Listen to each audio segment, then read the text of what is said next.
En Sin Amarres, le damos la bienvenida al invitado de hoy.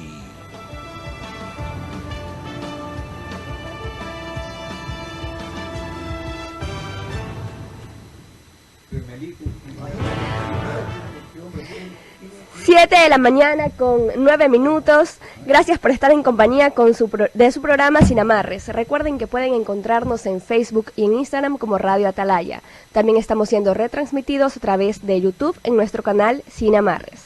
Ahora queremos dar paso al doctor Byron López Castillo, analista político. Buenos días. Doctor, buenos días. Buenos días, señores y señores. Es un placer saludarlo. Voy a comenzar esta introducción para que usted la desarrolle, el tema que vamos a analizar, sobre una opinión internacional de Jeffrey Sachs, profesor de Desarrollo Sostenible y de Políticas Públicas y Gestión de la Universidad de Columbia y director del Centro para el Desarrollo Sostenible de la Red de Soluciones para el Desarrollo Sostenible de las Naciones Unidas. Y él dice que el Producto Interno Bruto per cápita mide el ingreso promedio de una economía. Estamos de acuerdo. Pero no dice nada sobre su distribución. Y luego le titula a su artículo ¿Por qué las ciudades se rebelan? ¿Las ricas o las pobres? Pero en general, ¿por qué se rebelan? Y trata de encontrar una explicación en la redistribución de los ingresos y en la concentración de los mismos. Eso es en lo económico. ¿Qué impacto social tiene eso? Todos sabemos por qué se rebelan las grandes ciudades y las masas por qué reaccionan cuando hay esa afectación en su bolsillo que no tienen para comer. Decía alguien que el estómago, cuando no está lleno, ese hecho es el peor consejero para una reacción en masa, no de la gente, cuando no tiene que comer, cuando no ve la posibilidad de cómo llevar sus necesidades a su hogar. Pero ¿por qué me refería a esto?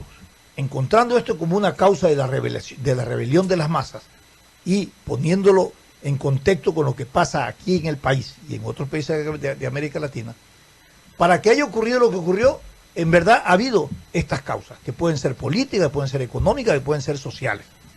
Pero cuando ya han terminado, nos queda un saldo que tenemos que pagar a la sociedad, y es aquella con la fractura social en que nos hemos quedado. Todos buscamos reivindicar y concentrar a través del diálogo social, ¿qué cosa? Un acuerdo. Pero el acuerdo tampoco cierra la brecha social y tampoco cierra la fractura social que post levantamiento indígena hemos tenido. Doctor, buenos días y bienvenido. Muchas gracias. Usted hace un introito para esta programación muy interesante.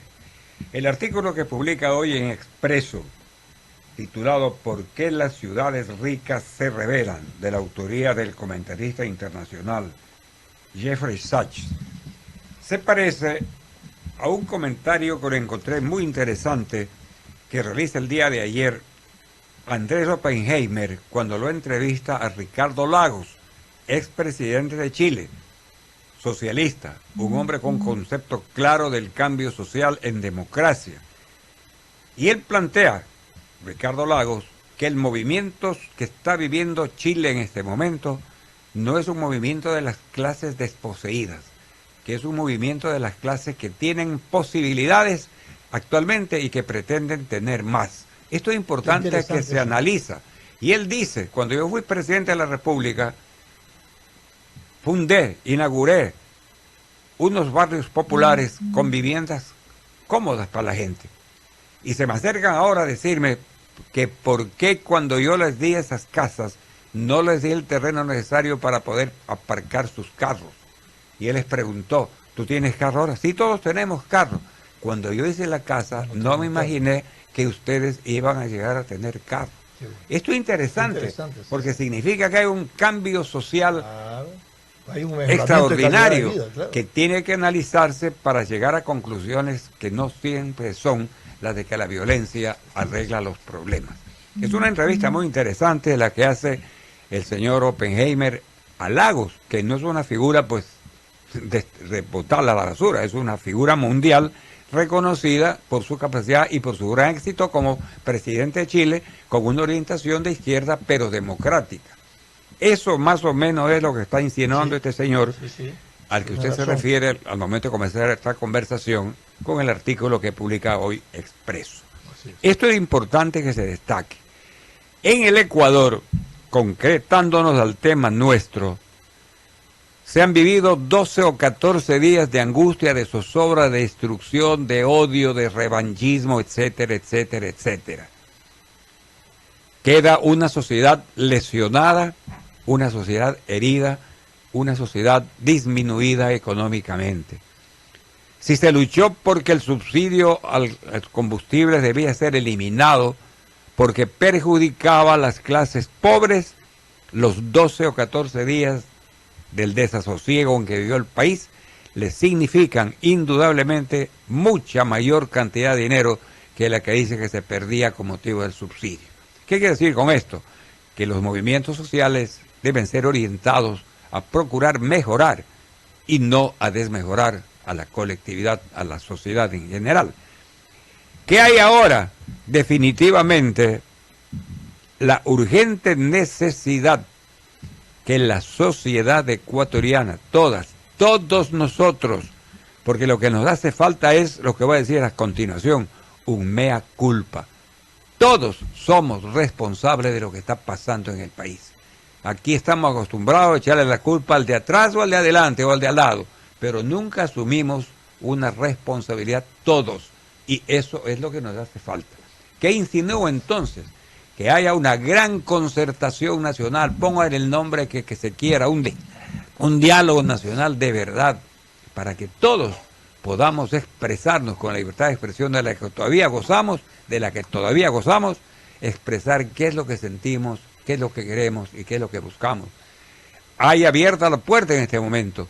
El diálogo que se está llevando a cabo en el país luego de lo que pasó hace 12 o 3 semanas está contando con la presencia de la Iglesia Católica, de las Naciones Unidas, de las universidades, de los sectores campesinos, agrícolas, trabajadores, etcétera, etcétera. Esta es una brillante oportunidad para que nos despojemos de los egoísmos y pensemos en país. Cada cual piensa de acuerdo con su interés propio, y eso es lo grave. Yo vengo a dialogar con usted para que me arregle mi problema.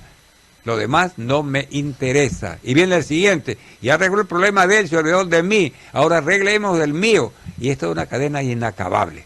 Por lo tanto, planteo aquí públicamente que el instante histórico que vive el Ecuador, si queremos seguir adelante y no empantanados como estamos empezando a hacerlo, haya una apertura clara, franca, valiente, cordial, de una autocrítica y además de un diálogo sincero, leal. No el diálogo de sordos al que estamos acostumbrándonos. Correcto. Ahí yo quiero agregar un elemento para su análisis. Gobernabilidad, concertación y diálogo. ¿Para lograr qué? La paz, perfecto. Paz sin claudicaciones ni impunidad. Así es. Es muy importante. Así es. Paz sin claudicación y sin impunidad. De acuerdo. Muy bien esa frase. ¿Por qué decimos esto? Porque los actos últimamente suscitados en el Ecuador hay acontecimientos delictivos que no pueden, a título de lograr un entendimiento, quedar en la impunidad. Porque eso significaría que estamos propiciando la impunidad, cuando es más grave que la corrupción, la impunidad.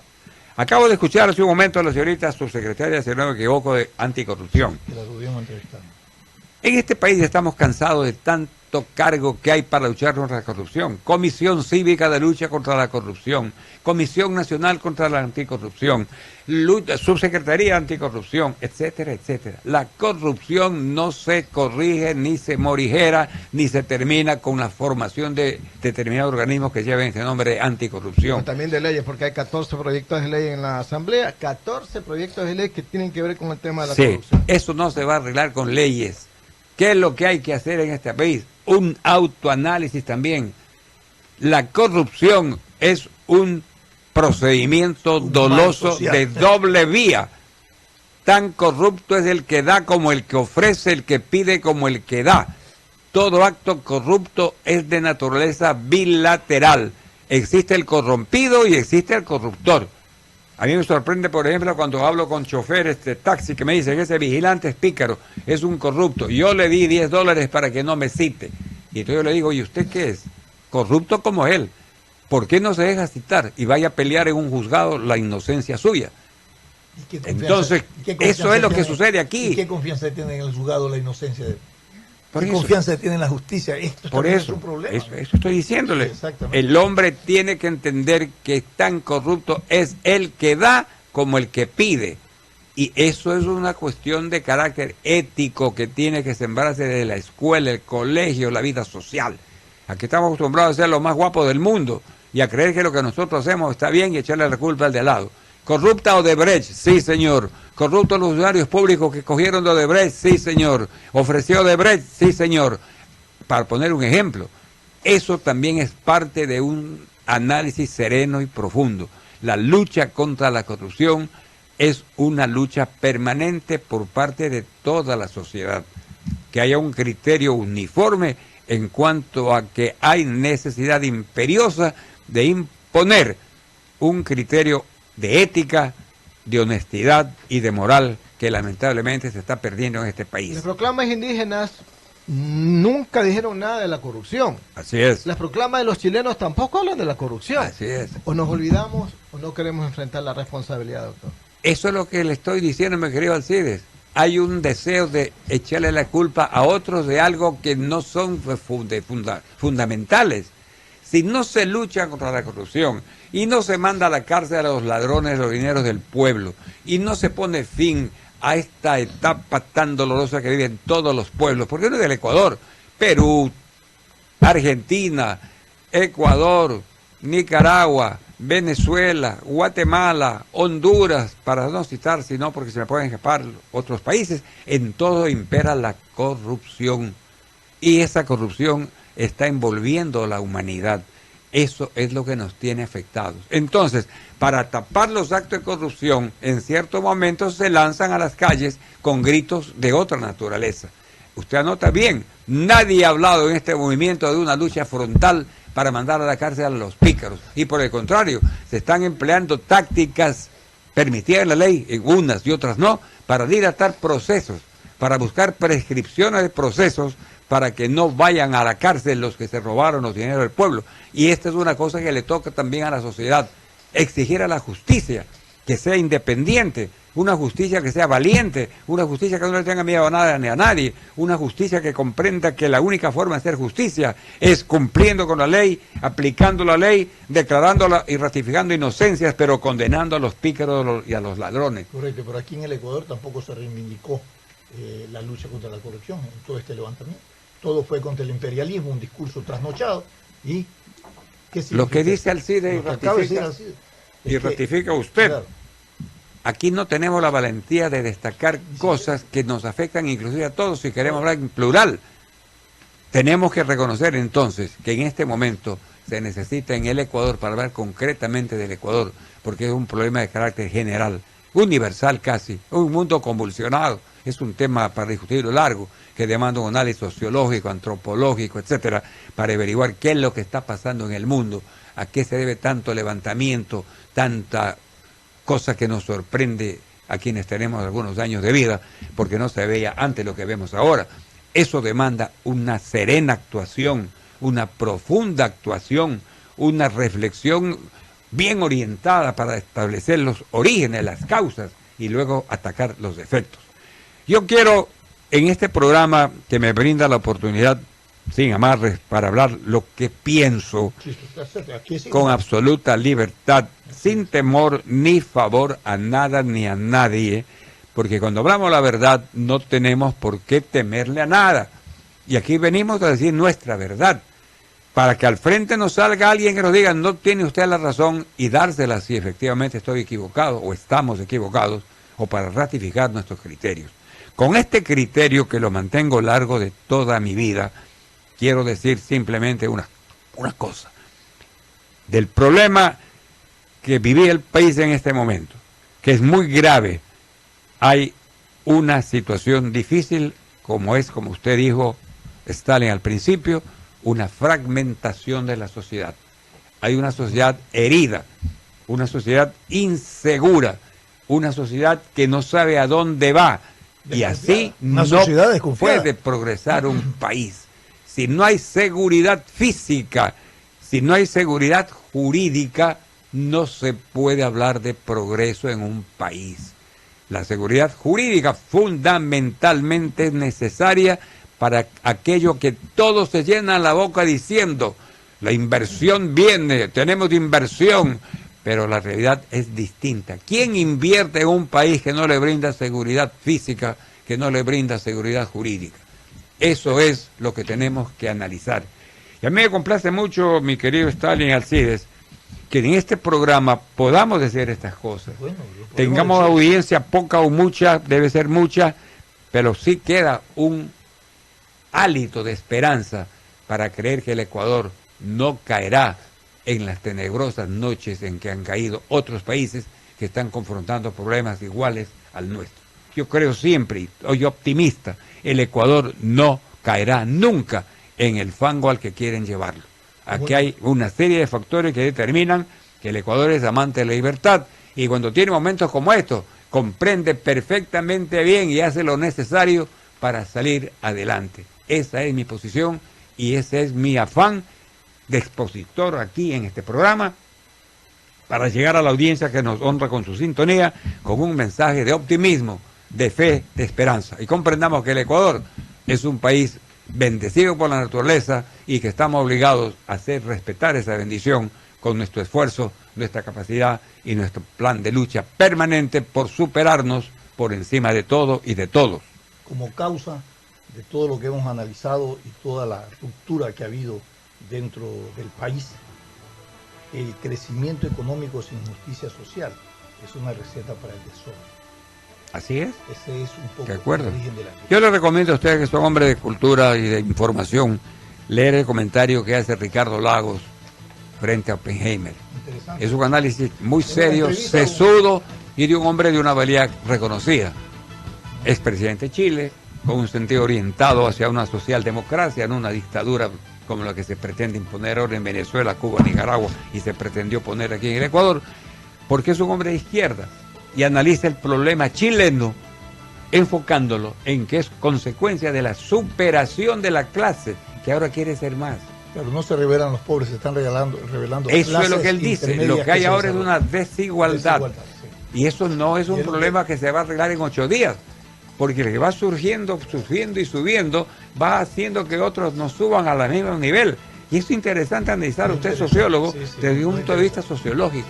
Pero hay un avance en muchas clases sociales que antes no tenían lo que tienen ahora y lógicamente quieren tener más. Claro, es lo que dice también Chat, que solo se analiza el Producto Interno Bruto respecto a los ingresos y crecimiento, pero no se analiza la redistribución que crea y ensancha la brecha que social. Origina la desigualdad. Claro, que origina la desigualdad. Es una tarea que no es de 8 días y que demanda una tarea extraordinariamente fuerte y grande. Okay. Doctor, muchísimas gracias por su comentario y reflexiones. A ustedes por vuestra sintonía. Los invitamos a continuar con nuestra programación. Fernando Aguayo en vivo.